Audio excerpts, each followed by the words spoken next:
The Southern Coastal Watershed stretches 60 miles along the southern part of Central Florida's Gulf Coast.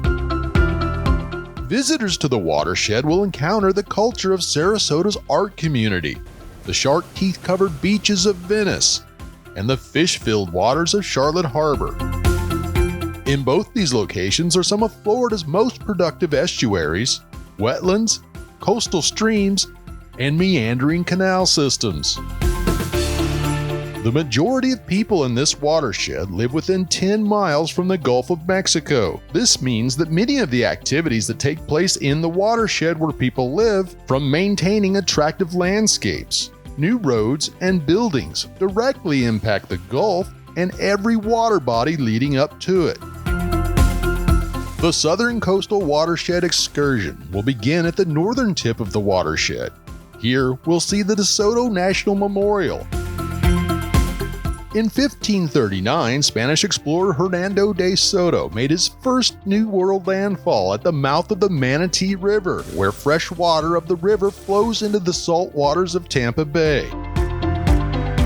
De Soto and his army set up a campsite near a lush mangrove swamp, which visitors can still see today as they walk along the half-mile nature trail at the Soto National Memorial.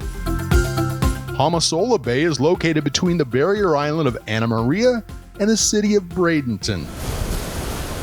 On the Gulf side of Annamaria Island, you will find areas during the summer marked with signs warning to avoid the area. These areas are sea turtle nesting sites. Residents and tourists have flocked to the Sarasota Bay region for years due to its remarkable natural beauty. Sarasota Bay is a subtropical estuary with a surface area of approximately 52 square miles. Much progress has been made to restore Sarasota Bay since it was designated an estuary of national significance by the United States Environmental Protection Agency in 1987. The district has spent more than 30 years to improve Sarasota Bay through its Surface Water Improvement and Management, or SWIM program. There have been many swim restoration projects in recent years that benefit Sarasota Bay, Lemon Bay, and Alligator Creek, all to improve the water quality in the region's estuaries and bays. Have you ever seen a bald eagle in flight or watched otters playing in the water?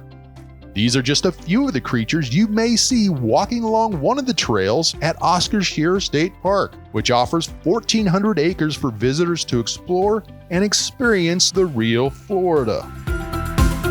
To maintain the vitality of these upland communities, land managers use a variety of land management methods, such as chopping and prescribed burning. These low-heat fires burn away non-native plants and low-lying vegetation that compete with native plants for sunlight and water. The Venice area is rich in history. Wooden walkovers from the parking areas to the beaches are found at most of the beaches to protect the sand dunes and the natural vegetation. Freshwater and saltwater marshes, mangrove areas, and tidal flats can be found at Nokomis Beach. It's also a great place to find prehistoric shark's teeth. Lemon Bay extends about 13 miles long and is separated from the Gulf of Mexico by Little Gasparilla Island and Mansoto Key. Gasparilla Sound is east of Gasparilla Island, where the community of Boca Grande is located, and connects to the Charlotte Harbor. Now you can see why the district, along with other governments, private agencies, and volunteers, work together to protect these watersheds and the water bodies within them. To learn more about watersheds within the district, go to watermatters.org/watersheds.